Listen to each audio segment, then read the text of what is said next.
Codependence Anonymous, Chapter 2, Our Spiritual Dilemma. Codependence Anonymous causes a dilemma to boil inside us. For many of us, our pain and despair are signs of a deep inner need. This need, hunger, or desire gnaws at the core of our being. It could be a cry for unconditional love, respect, nurturing, acceptance, or joy. Many of us turn to other people, drugs, alcohol, or other addictions to fill this need, to gain some sense of safety, self-worth, and well-being. Our answers to the following questions can help us determine how we've looked to other people or addictions for our emotional well-being. Do I control others to relieve my fears? Do I let others control me for fear of their abuse or neglect? Do I adapt or change my behavior for others?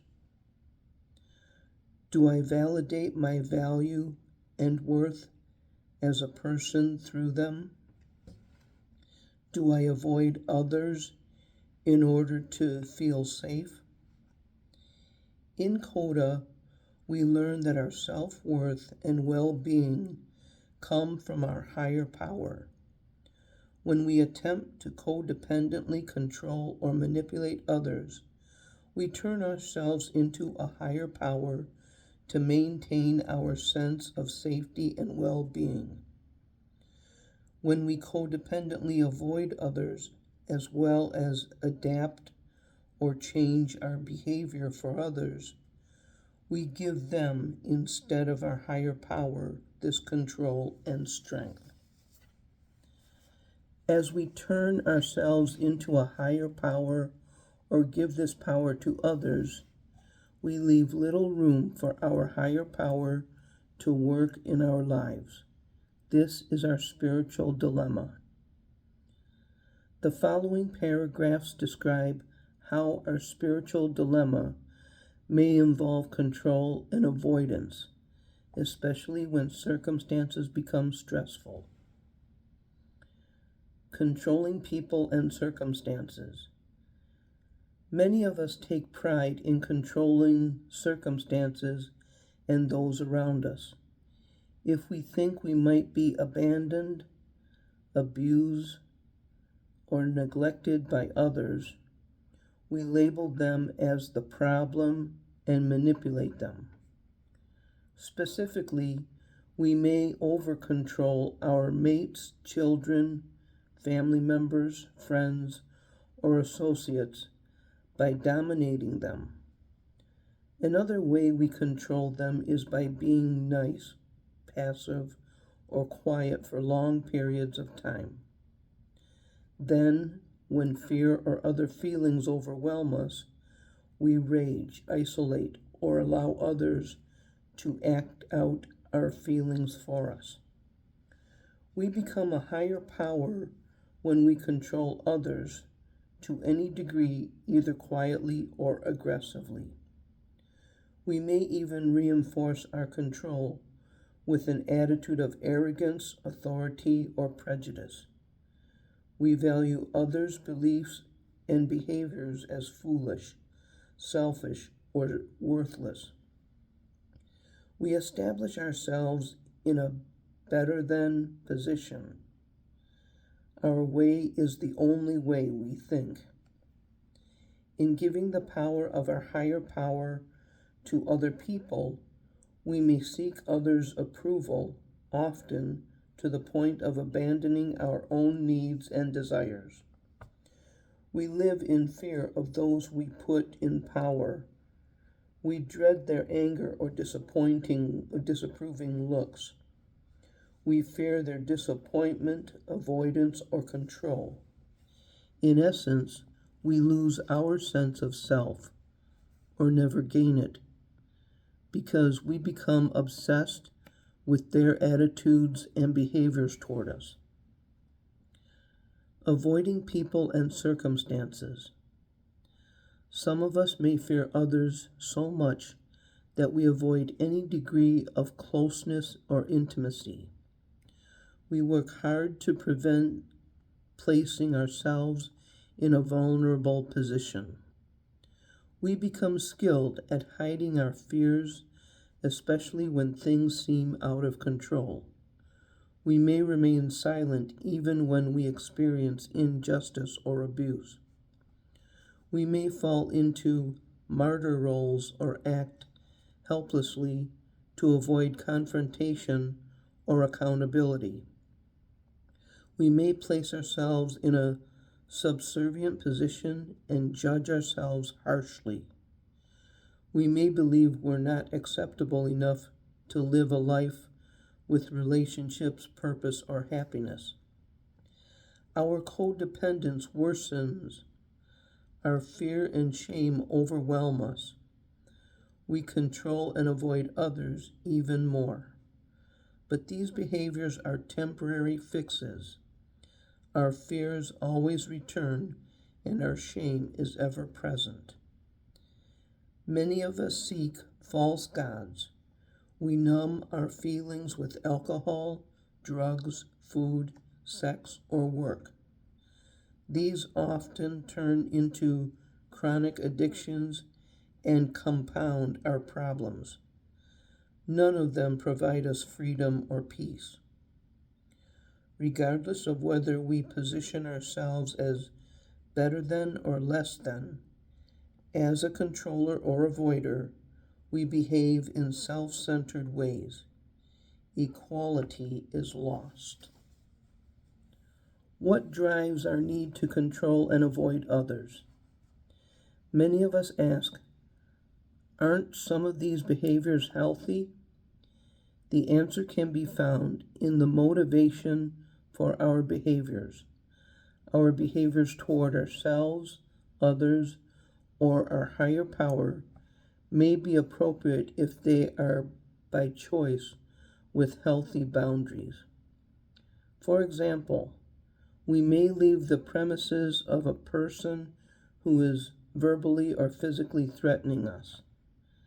We behave codependently, however, if we allow fear or shame to dictate our lives, causing us to rely on past survival instincts such as control and avoidance. Fear.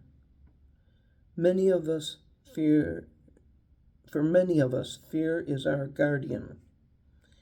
It helps protect us from harm. As codependents, we habitually use fear to protect ourselves from any opportunity of being shamed by others. Our fear may be cloaked in anger or resentment, rage, pain, or loneliness. Oftentimes, our passivity, silence, manipulation, isolation, rage, violence, denial, or even deceit are our expressions of fear. Other feelings that show up as fear are concern, anxiety, nervousness, and feeling uptight or scared. Shame. Shame causes us to believe we are less than, stupid, foolish, worthless, inadequate, or unwanted. It diminishes our true sense of identity and destroys our belief that we are loving human beings. It erodes our self-esteem and sense of equality in the world. Experiencing fear and shame as children. As children, our identity as well as our relationships with our higher power, ourselves, and others were damaged each time we were abused or neglected. We felt shame and naturally feared its reoccurrence. Yet we allowed our sense of self and well-being to be shaped by those who abused and neglected us. As children, we had no choice. As we continued to experience abuse or neglect, our fear and shame intensified. We gave more of ourselves away. Over time, most often without our knowing, our abusers became our higher power. We learned to fear their authority. As the abuse and neglect continued, the possibility of developing an emotionally fulfilling relationship with ourselves, others, and our higher power diminished. We learned survival skills in order to cope. We controlled or avoided potentially volatile circumstances. We cast away our childhood, tried to become little adults, or rebelled. Many of us didn't understand our actions because they were often instinctive. Over time, we learned how to alleviate our fear and shame by controlling and or avoiding ourselves and others. When we felt overwhelmed or stressed out, we relied on what we knew best to survive. In this devastating codependent cycle, we took greater control of life, allowing less room for a power greater than ourselves to work through us.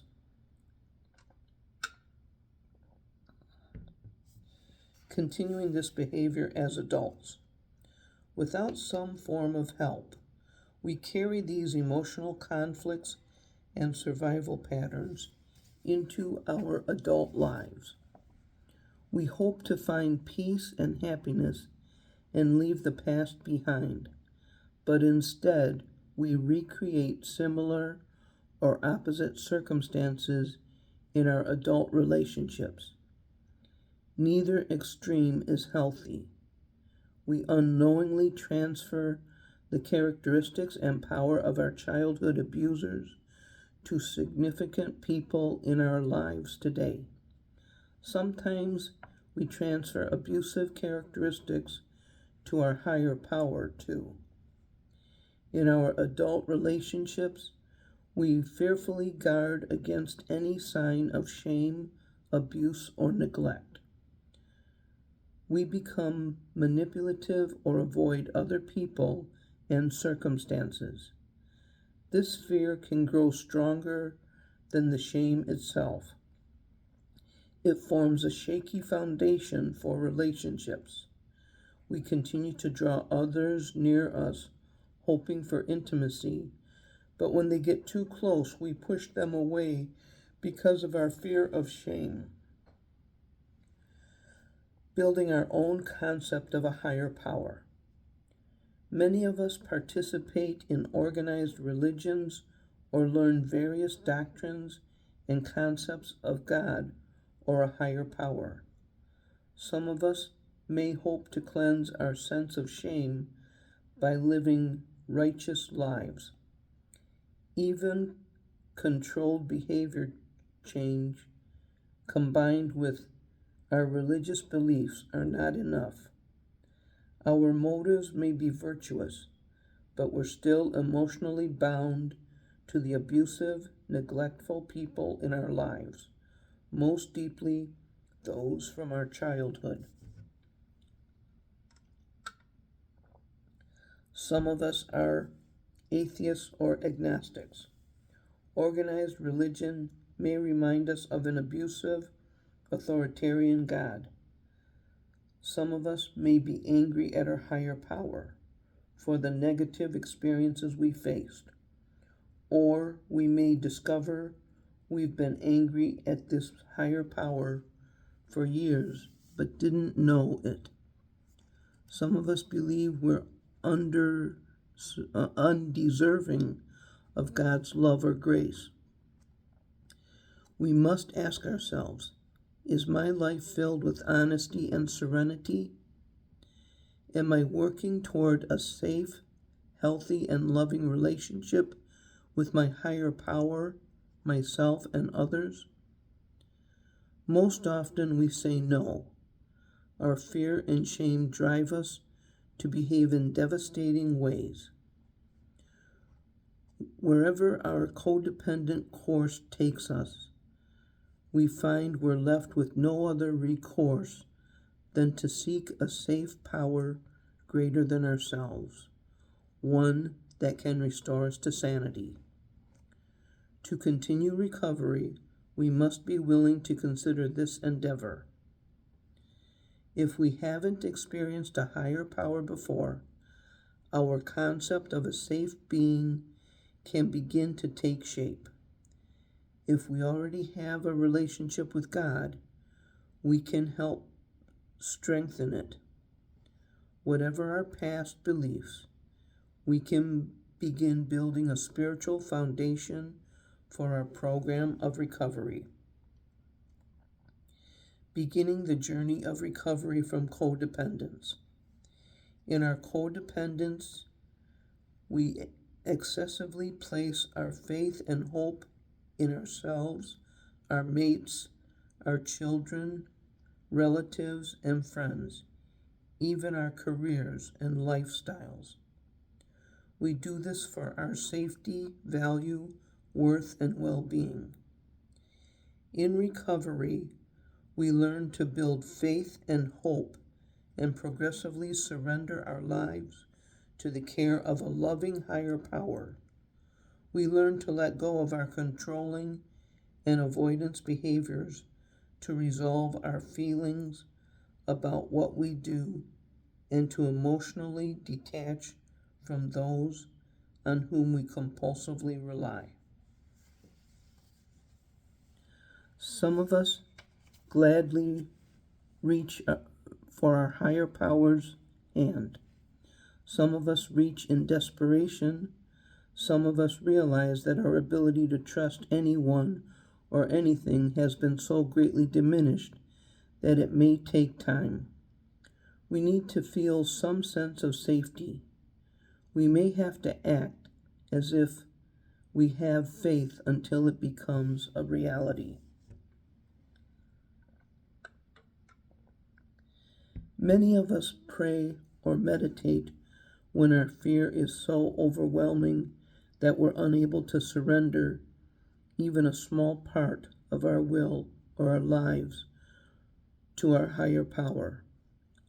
Often, time will allow only a simple prayer such as, "God, please help me find the willingness to let go." As we continue our recovery, many of us can surrender more easily to our higher power and experience this power's heartfelt presence within us. Surrendering and letting go doesn't mean that life's circumstances will happen the way we want. It means we're better able to accept life as it is and handle problems with a newfound strength from our higher power.